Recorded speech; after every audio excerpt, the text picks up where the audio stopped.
All right. So again, guys, for those who are watching on demand, just know that several hundred of your fellow peers, there are attorneys on this as well, are watching this. And so when I make comments or I, read something, or if there's a question, I will try to, repeat the question so that you understand what the question is. But just understand that this is a live webinar and so forth. All right. Okay. So, and if you just, you can, if you're watching this, that means you got a link, but please share it to your friends. The one good thing about my webinars is that I always give access to my webinars to those who don't even attend live. So if you sign up on the website at bluetogold.com and you can't even make it, just sign up. You'll get a link for this webinar within 24 hours. So some quick disclaimers. Laws and agency SOPs may be more restrictive. We have agencies here from New Jersey, New Mexico. And Pennsylvania, their laws on this subject are going to be more restrictive. I will talk a little bit about that since I know you guys are here. If you have any doubts about what you're doing out there, push up the chain. And finally, this course is legal education, not legal advice. And, I'm an attorney, but I'm not your attorney. Now, we're going to talk about fundamentals of motor vehicle exception, evidence searches, abandonment. Let's start with fundamentals. Now, Connecticut is restrictive as well. Not as restrictive as some of the other states, though. But it all starts with the Fourth Amendment. It's pretty short and sweet. It says, the right of the people to be secure in their persons, houses, papers, and effects against unreasonable searches and seizures shall not be violated, and no warrants shall issue but upon probable cause supported by oath or affirmation, in particular describing the place to be searched or the persons or things to be seized. Now, these 54 words, control your behavior, right? And I wish that the founding fathers took a little bit more time. What's up, Nick? Nick, man, don't we go way back? Don't we know each other? Correct me if I'm wrong, but your name sounds exactly. That's awesome. That's awesome. We go way back, man, decades. So, used to be a neighbor. So, the 54 words control your behavior. I wish the founding fathers, the framers, would have been a little more descriptive, but they weren't. They were. I think they were just kind of tired of the Constitutional Convention. They want to write these Bill of Rights and just want to get home and go to the pub, right? So at the end of the day, though, the Fourth Amendment only prohibits one type of search or seizure. What type is that?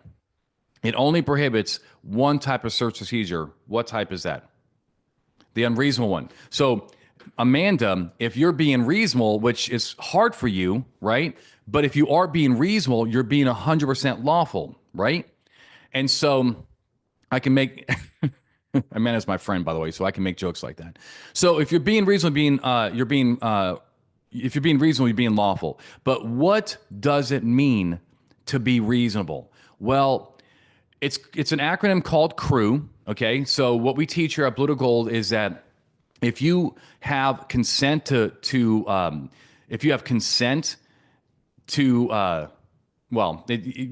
okay. My friend who is smarter than me is correcting me, saying objective reasonable. That's true, but reasonable means that you either have consent to do your search or seizure, you have a recognized exception, like the motor vehicle exception, which is one of the most powerful exceptions out there, or you have a warrant, right? So you have to have one of these three. If you're not, generally speaking, you are being unreasonable under the Fourth Amendment. So the motor vehicle exception, it applies to all vehicles used in transportation. That's why I call this planes, trains, and automobiles, kind of like the movie, right? And so if you are, if you're searching something that's designed for like human transportation, generally speaking, it's going to be covered by the motor vehicle exception.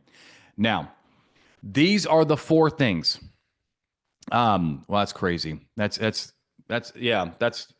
so Jose, just for my on-demand guys, they're saying in Connecticut, they can't even ask for consent anymore. They either need PC for the search or an arrest. That's absolutely incredible.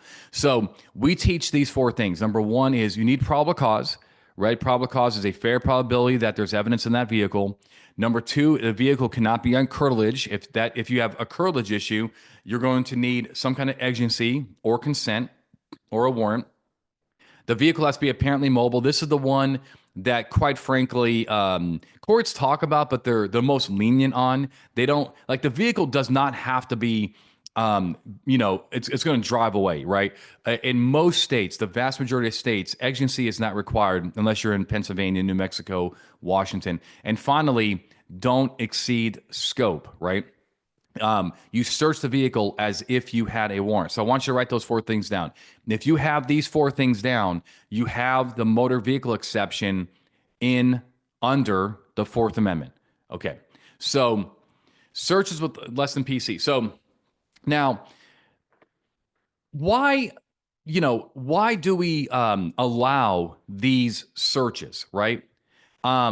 Why does the courts bend over backwards, generally speaking, to uphold these searches? Well, at first, there was an exigency argument in a case called Carroll, right? 1925 bootlegging case. Prohibition officers, searched Carroll's car and, found some moonshine and some other stuff. Well, not moonshine, stuff came from Canada, but they found alcohol. And the court talked about the history of searching mobile conveyances.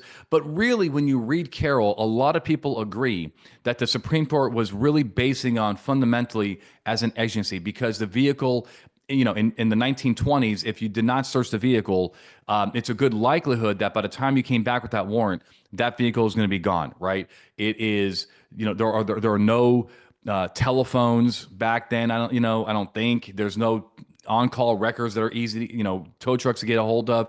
The whole point is that in most of these searches, they're going to have to just leave the car there and come back. And so that worked for a while, and it came to a head in 1970 in a case called Chambers versus Maroney, where the cops searched a vehicle that was in their custody, no exigency whatsoever. The vehicle is actually in their Sally port at the police department, and all four robbery suspects were in custody. And a sergeant searched the vehicle without a warrant and found the evidence of the robbery, a gun, the money, and so forth. And the court had to deal with this. How are we going to uphold, this when there is zero agency? But the court actually upheld it under a reduced expectation of privacy. They're just saying, hey, look, in this highly regulated atmosphere involving vehicles, people they don't expect the same privacy interests as they do in their house, and that's really what it is based on today under the Fourth Amendment. So whenever you hear a judge in a non-restrictive state, like Nevada, whatever, in North Dakota, whenever you hear them even talk about, because the vehicle is readily mobile, there was exigency, it really is a farce. That's just not really true. There is the mobility of the vehicle in and of itself is not the exigency. There is no exigency. Most of the time, well, first of all, I have searched a lot of cars, have been involved in a lot of searches, and I think I've had exigency twice, in the vehicles. Right? Why? Because I had the keys. The bad guy was in the back of my car, whatever it was. So it's really not. It's not exigency, it's a reduced expectation of privacy. Automobiles, as the Supreme Court has said, automobiles, unlike homes, are subjected to pervasive and continuing governmental regulation and controls, including periodic inspection and licensing requirements.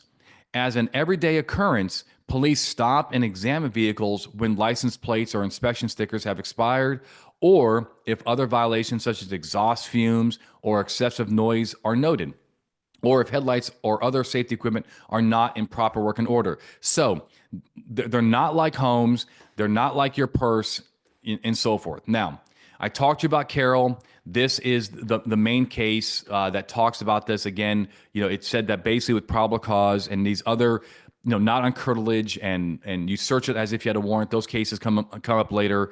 But why is the motor vehicle exception, in my view, why is it the most powerful search under the Fourth Amendment? And it is good to have my co-host over here, my co-instructor at ICP, John Blackledge. Why is the motor vehicle exception the most powerful warrantless search under the Fourth Amendment, in my view.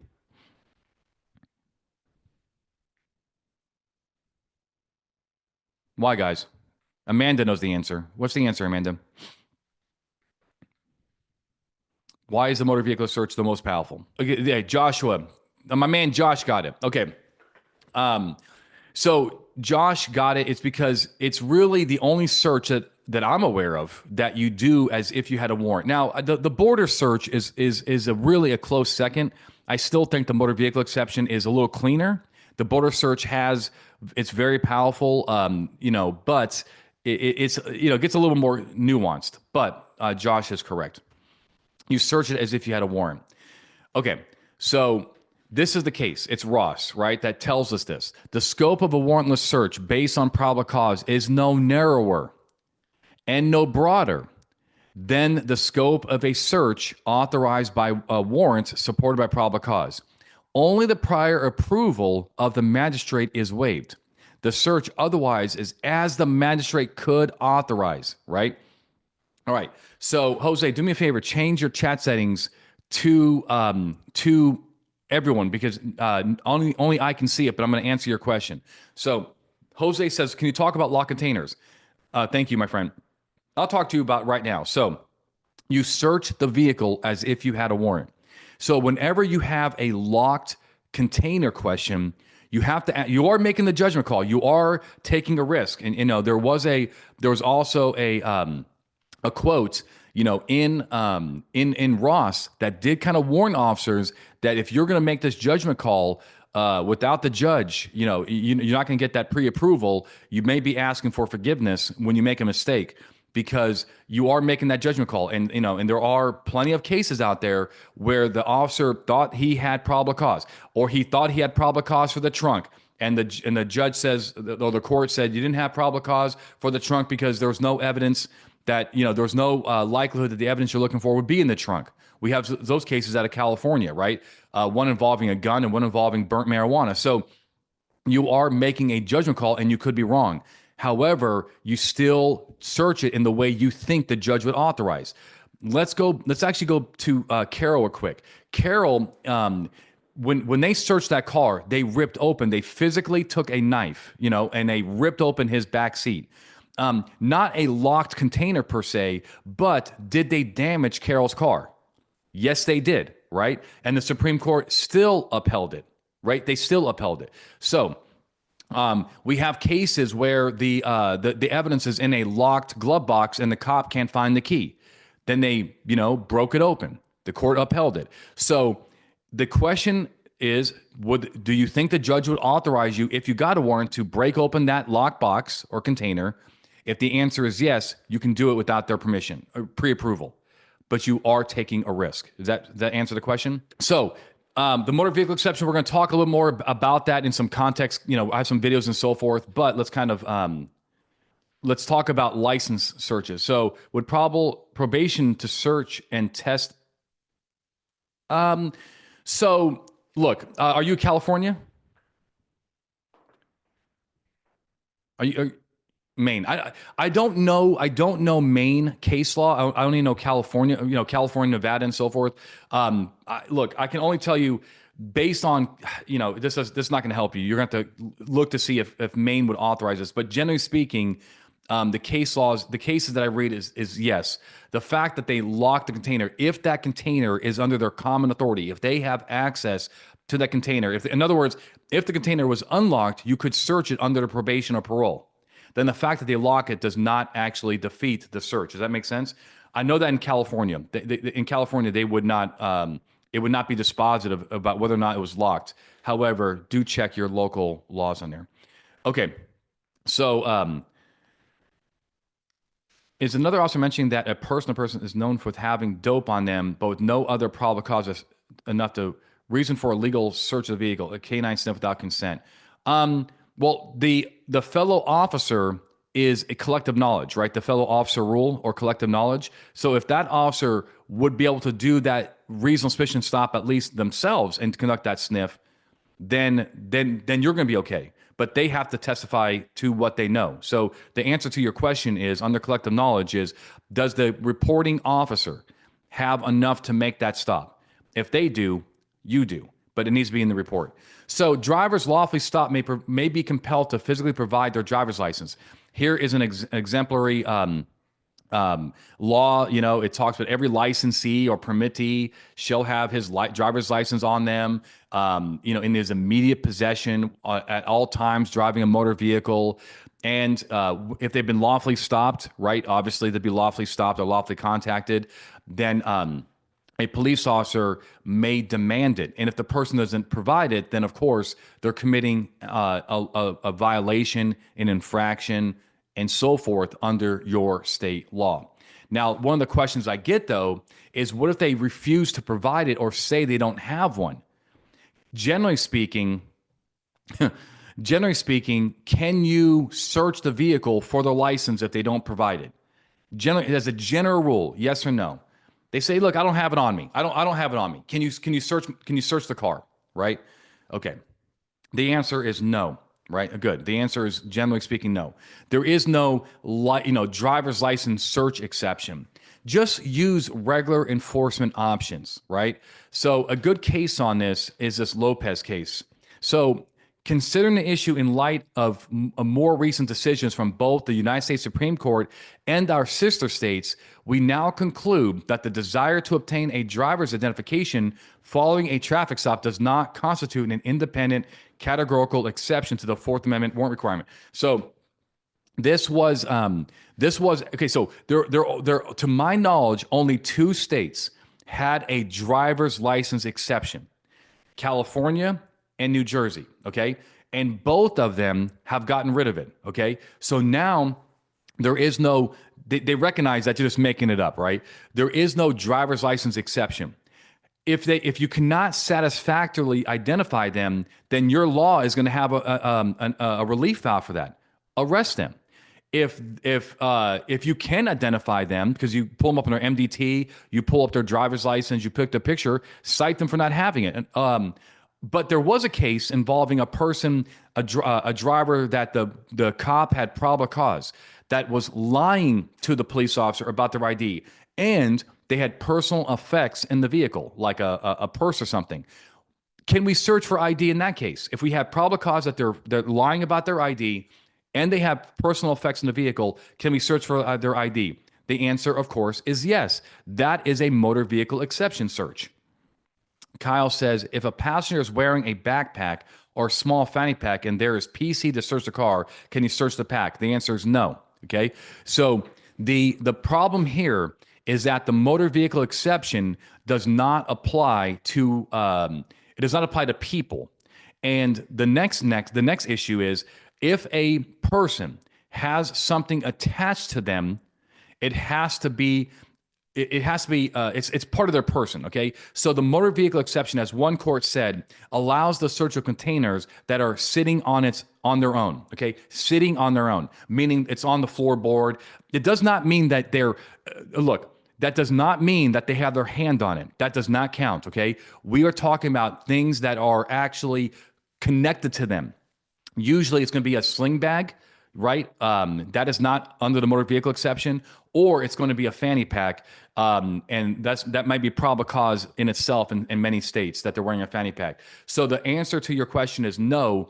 You're going to need another reckless exception to search their person.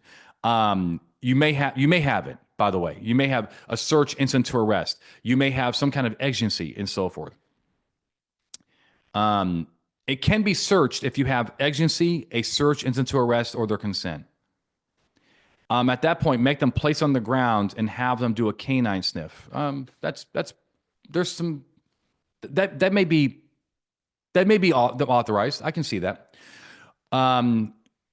Yeah, I can maybe. There's an argument both ways on that. Okay, registration. Now, registration is treated a little differently than driver's licenses. There is what's like New Jersey cops call it a credentials search, okay? So drivers lawfully stopped may be compelled to physically provide a copy of the registration insurance. We know that. That's standard fare. You learn that in the academy. But again, what if they refuse to provide their paperwork or they say they don't have it? The next question is, do you have a compelling governmental interest to find that paperwork, right? So it is a little unsettled, but there are cases out there that if you have a compelling need like accidents, trying to determine ownership, insurance information. Let's say that your driver is transported and you need their insurance information, and for some reason you live in a state that doesn't or their insurance information is not provided in the on the registration. Maybe it's not connected, maybe it's expired. You want to see if they have other insurance. Use good judgment. In New Jersey, though, they have this. This is actually not New Jersey case, but in New Jersey, they have a case where the driver has to be provided an opportunity to actually go and get their own credentials out of their car, even during an accident. Um, this in that case it was kind of ridiculous because the car was upside down, and the courts said that even still, regardless, they still have to be given an opportunity to somehow provide their registration. I don't think we're going to let a person go into an upside down car with glass everywhere and so forth, but I don't know. New Jersey might be getting high in their own supply with 6 ounces of legal marijuana. The propriety of a warrantless search of an automobile's glove box for vehicle paperwork has been approved in, for instance, New York, so forth, New Jersey, consistent with the Fourth Amendment. When the operator of a vehicle is unwilling, is unable or unwilling to produce the registration or ownership papers, the police may engage in a quick, pinpointed search for the documents in the glove box. Or we can be a little bit more reasonable about this. You can look in those places reasonably likely to contain those documents: underneath the visor, in the center console, in the glove box. But you should be very careful of looking into the backpack. Most people do not have their registration in their backpack or their purse. What about copies of documents on cell phones? That's a state law thing. I know that in Nevada, for example, they can provide digital copies of their insurance. And the answer is yes, Jim. The answer is absolutely an often accepted. So Jim says, is exigency an often accepted argument for warrantless searching, considering how easily suspects can destroy the evidence? Absolutely, absolutely. And I have a case, a webinar on that called "Searching Cars and Occupants," something kind of unrelated. Now, what about motorhomes? What happened here is a guy was selling narcotics out of his motorhome in San Diego, California, and he was in a parking lot. So I want you to think, think of the environment as almost like a Walmart parking lot. Like Walmart it turns a blind eye to the people that just sleep in their parking lot, right? In fact, those are their main customers. So they're just waiting for their government subsidies to actually purchase their products. So the cops have the PC that he's selling out of the motorhome. The guy lives in the motorhome. Okay, it's very important for you to know this. He lives in it. The cops then arrest him from the motorhome. They search the motorhome. They find evidence of the sales. Are we good? He's arguing. No, the carney is saying, you're not good because this is my home. The cops are saying, well, it's also your car. Are we good? Anthony, Tom, okay. So the answer is we are good. As the Supreme Court said, our application of the vehicle exception has never turned on the other uses to which a vehicle might be put. The exception has historically turned on the ready mobility of the vehicle and on the presence of the vehicle in a setting that objectively indicates that the vehicle is being used for transportation. So that just makes total sense, right? And here is a good example of what I am talking about. All right. So look, that's a good example of context, where even if she said, hey, I live in this trailer or this RV, fine. But now we have a carney situation where the vehicle is still being used for transportation. Now, I had some great questions in the chat about, hey, what about these RVs that are skirted, with on the bottom to keep the heat in, and what about they're connected to utilities? Well, any vehicle, including a Dodge Neon, can become a home under the right circumstances. So generally speaking, I teach two things. Number one is, a mobile home park. If the vehicle is in a mobile home park, many courts are going to be very, very tempted to call that a home, right? And also they, and this, which is the second thing is curtilage, right? So even if the vehicle is, let's say it's in a mobile home park, but it's not skirted, it doesn't have like a plywood porch attached to it. It does have hookups, but the hookups can be easily detached. But is that space curtilage? Is that an area that's treated like the home? Is it enclosed? Does it have delineation? It's like your space and exclusivity to you to have your dog run around, right? And to smoke your cigarettes in your Pall Malls and so forth, right? So the point is, and drink your natty light. I'm stereotyping, but there's some truth to it. But the point is it an area where you have a level expectation of privacy similar to curtilage? The answer is going to be yes. Now, somebody talked about FLETC and they're teaching, what happens when you have these RVs that are in like campgrounds. Well, I got to tell you that, generally speaking, I think that is curtilage, because why shouldn't it be? Why shouldn't that be similar to an Airbnb? Are you renting a specific spot? Usually, yes. Is that spot delineated? Does it have a perimeter? Can you tell what part is yours? Your concrete slab, your little barbecue pit, and so forth. Yes. Do you have exclusivity to that? Yes. So and then is the RV being treated as the home? Why is that no different than a tent? So call it a home. I think that's a fair decision. It's reasonable objectively. And then ask yourself, do I have agency? I can tell you that most of my wildlife officers, my rangers, my BLM peeps are going to have agency in those cases, because if they have, like, let's say people shooting a gun, a 22, whatever, on federal land, and they're smoking marijuana, whatever the enforcement action is, by the time you come back with that warrant, all the evidence is probably going to be gone. Okay. And what are you going to do? You're going to put 5 family members in the back of your F-150? Probably not. Yep. So I just say, Bethany, usually you have agency in those cases, in my view. But if you don't have agency, you're going to have to get paper, in my view. Detached trailers. This Navis case was actually out of New York, and they searched it without a warrant. The court upheld it. I'm glad they did, but my advice would be to get a warrant, especially if it's a commercial box truck or 18-wheeler trailer. Like, you're probably going to find a big load. Why not get the warrant? To justify the search of the trailer, the government relies exclusively on the automobile exception. Consequently, we are left with the straightforward legal question: is the warrantless search of a trailer that is unhitched from its cab permissible under the automobile exception to the Fourth Amendment warrant requirement? We hold that the exception applies. Pretty straightforward, right? Let's watch another video. And the Refugio County Sheriff's Office discovered a huge amount of cocaine packed into the tires of an 18-wheeler. The cocaine valued at anywhere from $2 to $4 million. 3 News reporter Michael Gibson has the story for us, including the video showing how deputies responded.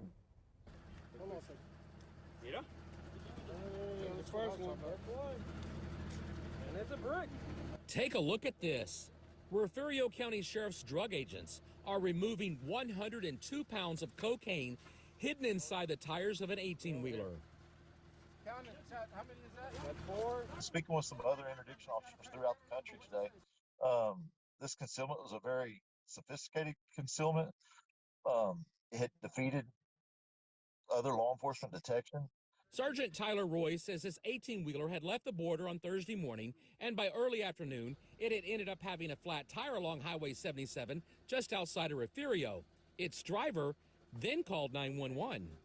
And I arrived on scene with my canine, and I conducted a free air search around the vehicle, received a positive canine alert, and at that time, then we observed the white powder inside the tire, and we conducted a field test, which turned positive for cocaine. I presume that the driver did not have anything to do with it, since he's calling 911. Yeah, that volume is actually low on that. I'm sorry, but it's a low video. But the point is that if you have, look, can we all agree? Can we all agree that just because you can doesn't mean you should? right? I'm happy it all worked out, right? With the detached trailer in New York. I think that's the right answer, right?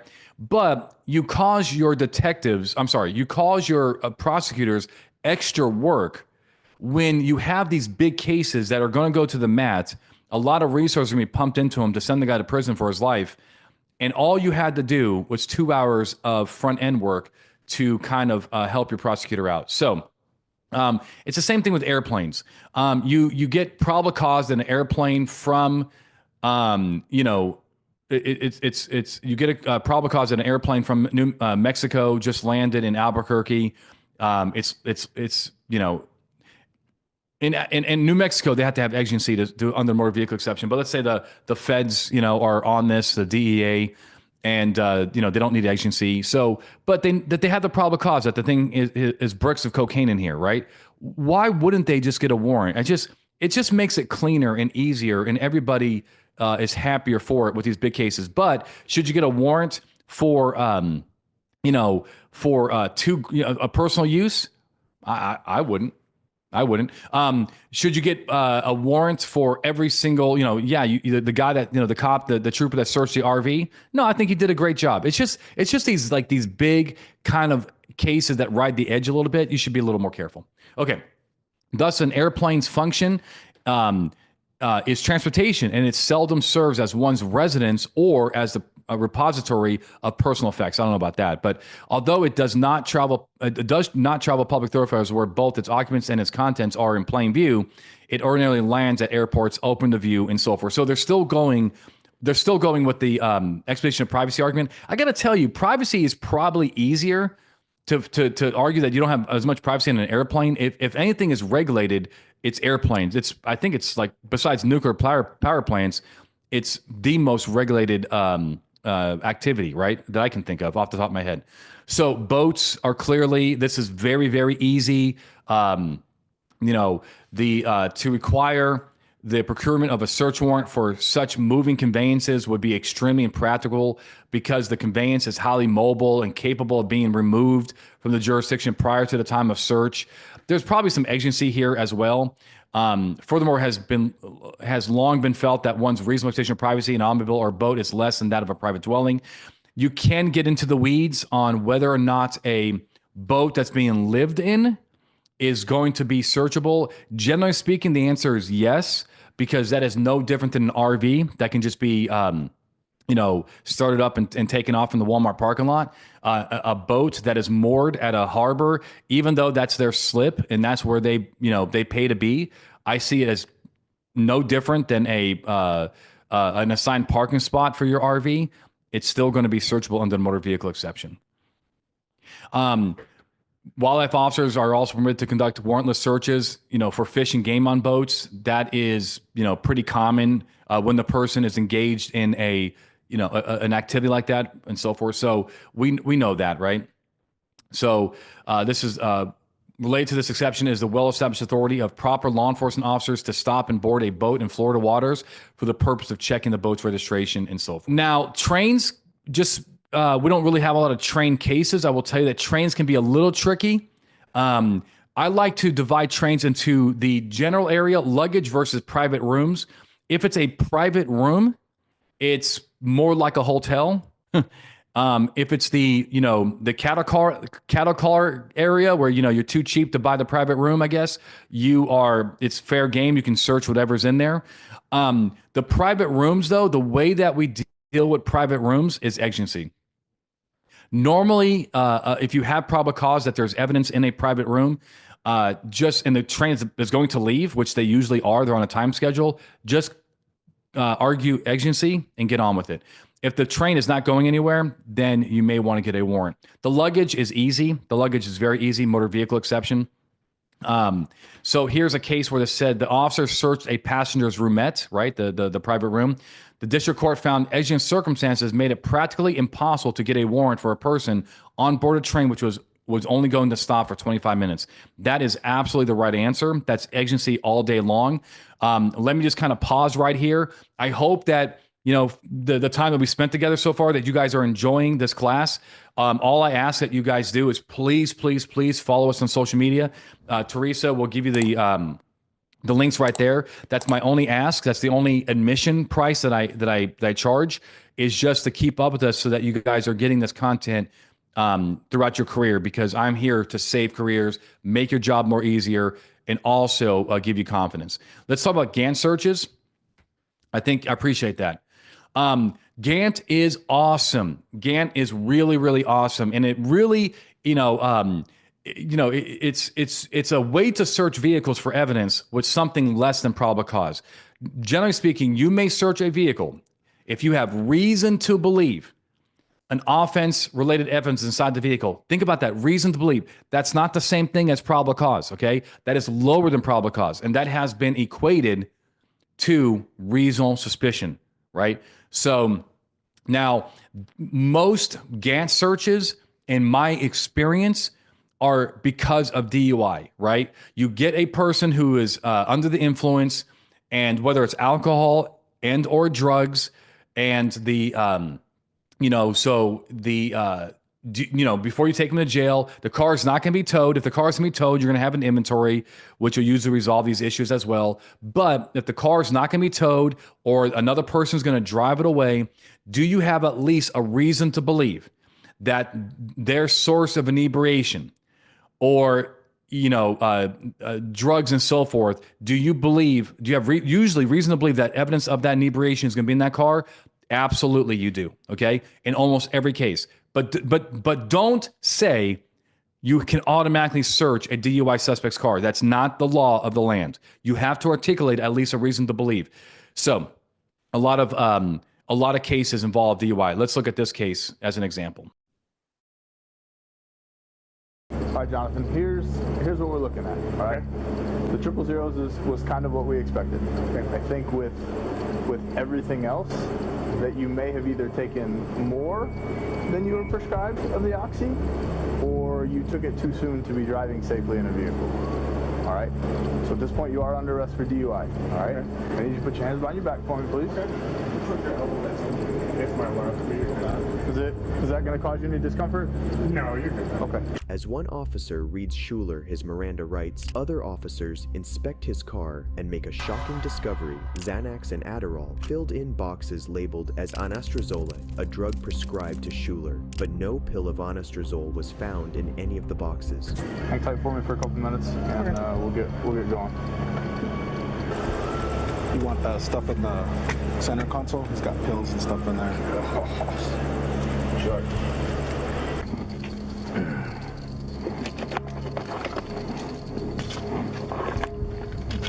These are Xanny bars. Yeah. Well, that's the same thing, but there's two different pills. Now, that suspect actually was an off-duty cop. Believe it or not, he was actually coming from the wet lab, where you practice doing DUI investigations. I'm not shitting you. Like, this is the true story. Like, he just came from the wet lab, but he wasn't one of the drinkers.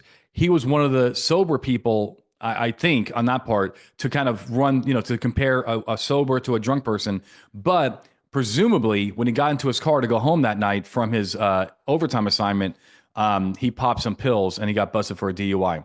Can the officer search the vehicle under Gant? Yes, yes, yes. Does that officer, because the guy is, under the influence of some kind of pills, right? Does he have a reason to believe, at least, maybe even probable cause, but does he have a reason to believe that the source of his under the influence is in that car all day? Okay, search incident to arrest. Now, you may search the lunge area of an arrested but unrestrained occupant near the vehicle. So let me just kind of make sure this is also a Gant rule. So search incident to arrest. Before Gant, it was very common for police officers to search a vehicle as incident to that arrest. In other words, if I arrested somebody from a vehicle and for a warrant, okay, and I arrested him, the car is not going to be towed, the car is going to be driven by their wife, whatever, but they still came from that car, I would then search that car as incident to arrest.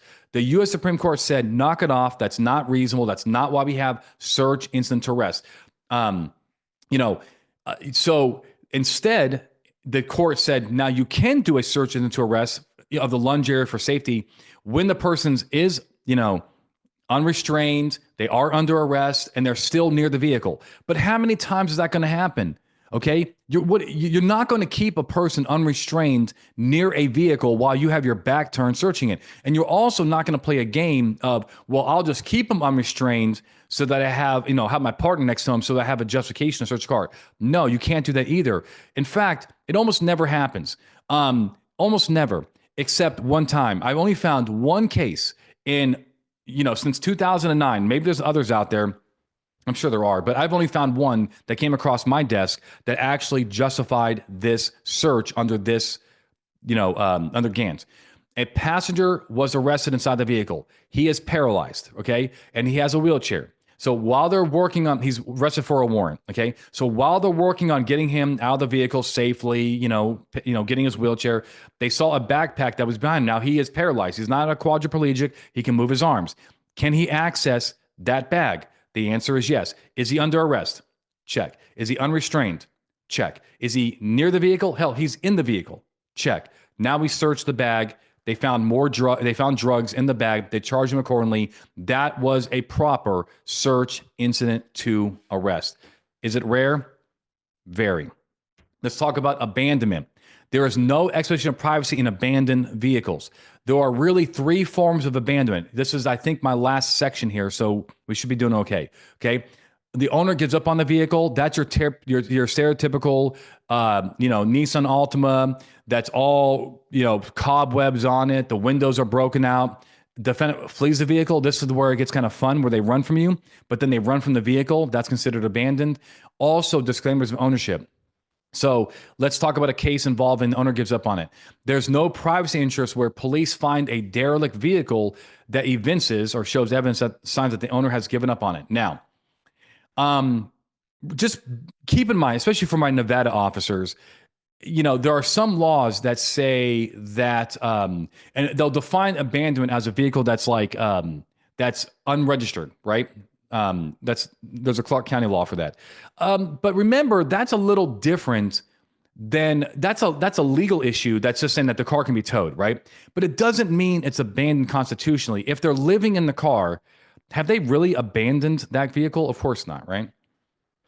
So Jose says, so basically, if an arrested suspect, right, somebody's arrested and they are handcuffed, I cannot search the car until no. No, and unless you can articulate somehow they're going to get into that car, which they're probably not. Can we do an inventory search if an inventory is proper? Inventories do require good faith. No, I think I just want to make sure I understood it. So here is an example of what I'm talking about. So this guy McDuff, so McDuff over here is observed pushing his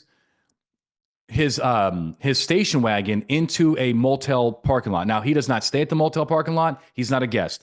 And so he pushes in there, and then he is also observed jumping in a car and driving away.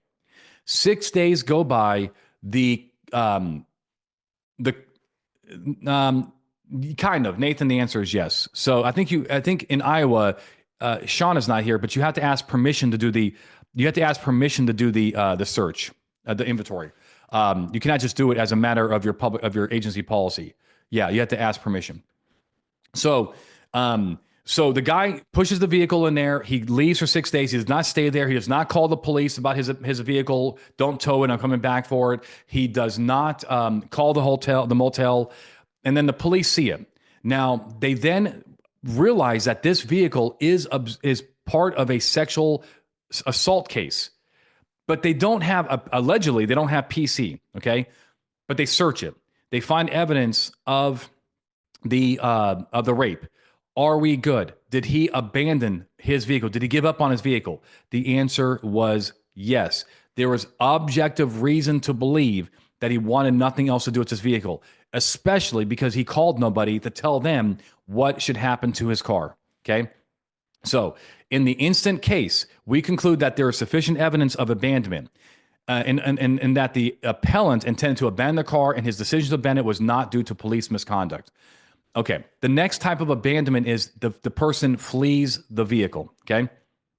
So I love this one. I absolutely love this one because it is a very common thing that that suspects do. And not only is the car abandoned, but what else is abandoned? Everything in the car, right? Their cell phone, their backpack. It just is what it is. No privacy interest where the person ditches the vehicle, especially when there's evidence of like not locking it, the windows are open, the keys are in it. Now, if the car is stolen, they didn't have a privacy interest in the car to begin with, but here it's still a good articulation when they ditch their own cars. They can absolutely do that. Let me give you an example. I got 3 units off 87 at Signal Peak. It'll be myself, a DPS officer, and a Gila River canine. Hey, he's not gonna make it that far. He's gonna bail out right here. Signal Peak and Val Vista.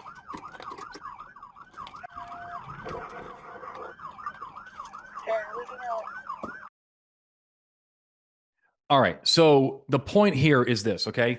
Did they abandon everything thrown out of the car? Of course. Did they also abandon the vehicle? Absolutely, right? But like Anthony, excuse me, you don't need abandonment in that case because you also have probable cause. I get it. But you have probable cause, you have abandonment, and you also have an inventory. But we don't use inventories, generally speaking, to try to recover our evidence. But abandonment is also a good case. The car's crashed out. They leave the door open. They run from it. People, they know the police are behind them, and so forth. Now, so Jim, and by the way, thank you, Robert. I appreciate that feedback. Jim asked a very good question. Cars on the side of the road, they are there for more than 24 hours, there for more than 72 hours, whatever your rule is. Are they then abandoned after that point? The answer is not necessarily. So abandonment is used often by the troopers. Say, I'll be out with an abandoned vehicle. They can say whatever they want. But when they say abandoned, they don't necessarily mean abandoned of the Fourth Amendment. What they probably mean is just there too long and it can be towed.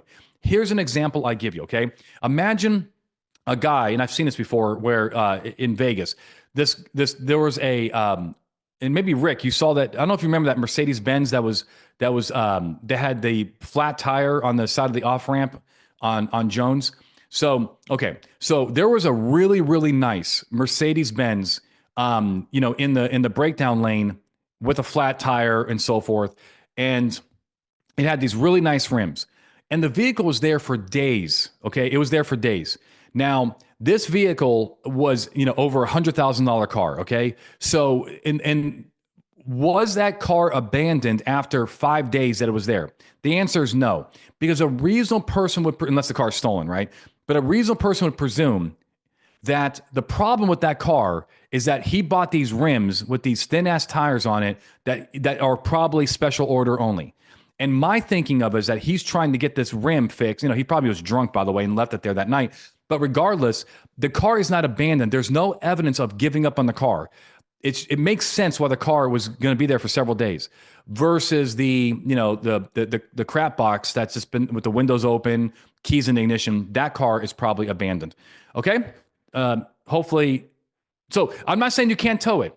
And I'm not saying that, I'm not saying that you can't inventory it. I'm just saying constitutionally, if you find a dead body in there, and you go to court on the Mercedes, and you're like, what gave you the authority to go through my client's Mercedes? And you say abandoned. Are you saying that my client did not ever he gave up on the vehicle? There's evidence that he never wanted his Mercedes back. You're going to be hemming and hawing on the stand. Instead, you say it violates NRS, Nevada by statute. It's been there for more than 24 hours. We had the authority to tow. Inventory revealed that there's a dead body in the trunk. Okay, there's no privacy interest where the defendant was asked by the police, hey, whose car is that? Is that your car? They're like, that's not my car. Is that your car? I don't own that Nissan or GM product. It's, so here is a good example. So actually here, we have double probable cause. Not only do we have a Nissan, we have a Chevy on the same scene. Both defendants have a Nissan. One has a Nissan, one has a Chevy. This is criminal activity, but I digress. Police watched a suspect transfer a package from a Nissan to a Chevy. Cops made contact, and the suspect said nothing. He said he made contact, and the suspect said he knew nothing about the Chevy. A warrantless search revealed 30 kilos of cocaine. Right? That is abandonment. That is abandonment. Okay. Now I'm going to give you a little pro tip here. When you are establishing, abandonment, don't just ask the person if it's their car. Hey, is that your car over there? Is that your cell phone? Is that your bag? The comments are funny, but when establishing abandonment, say, hey, do you have anything to do with that Nissan? Do you have anything to do with that Suburban, Tahoe, right? 300. So ask them, hey, do you have anything to do with it? That is a very clean case for abandonment. Guys, that's what I have for you. Do not leave yet because we're going to do a quick trivia and I'm going to answer some questions live on the air, some questions that we just got in, questions about airport searches, about some other PC searches. Also, if you have any follow-up questions for me, I'm going to answer right now. So did you find us? Give me a little thumbs up, whatever. That really helps because I can't see you and I can't hear you. What about vehicle search after taking control? Absolutely. So Jeffrey, if the vehicle is going to be forfeited, you can search the vehicle. Okay. So guys, thank you so much. For those who don't leave yet, I'm just telling you real quick, for those who are, and Alexa, I'm going to answer that question on the show. Just give me a second. For those who are watching on demand, do me a favor, please give me, some feedback and like what I'm doing right here. It really helps my bosses. I don't want to get fired from this job. It's really my favorite job. Rick has really been hard on me lately. He says I'm on the edge here, so I don't get better reviews. So please leave a reply and let Rick know that I'm doing a good job. All right? All right.